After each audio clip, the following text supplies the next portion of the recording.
tervist eetris Juudi uudiste prognoos märtsikuuks Adariks.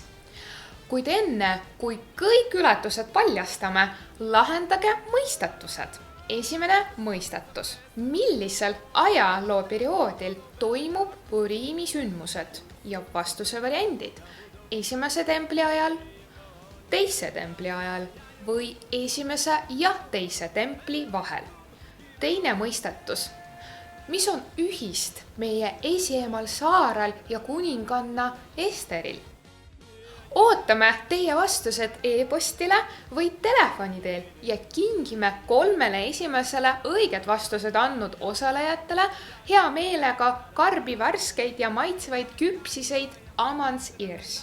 Ja kui teie Puriimi kostüümid on valmis, kingitused ehk Mislo Ahmanot on läbi mõeldud ja tuju on suurepärane, siis olete pühaks valmis. Ja 7. märtsil kell 5 ootame teid sünagoogi Puriimi tähistama.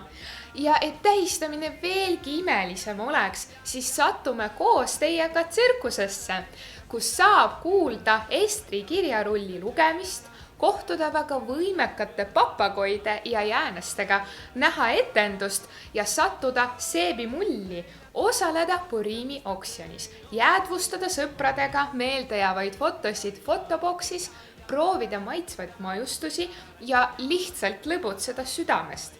Seega teisipäeval 7. märtsil kell 17.00 tulge Tallinna sünagoogi, tulge peale, tulge tsirkusesse. Adari kuu peamine käsk on rõõm ja kahtlemata, et just uued teadmised toovad rõõmu nii täiskasvanutele kui ka lastele. Lastele väga meeldib õppida. Toora valgus ja käsud inspireerivaid neid tegema häid tegusid ning sellest meie uus projekt räägibki. Tsevois Hoshem on eriline sündmus juudi rahva põhijõule ehk juudi lastele. Sõnad Tsevois Hoshem tõlgituna tähendab Jumala armee ja selle sõdurid ehk lapsed ning nende eesmärk on tagada, et hea alati võidaks ja tooks messia. Ja lastele see kindlasti õnnestub Toora käskude ja heade tegude abil.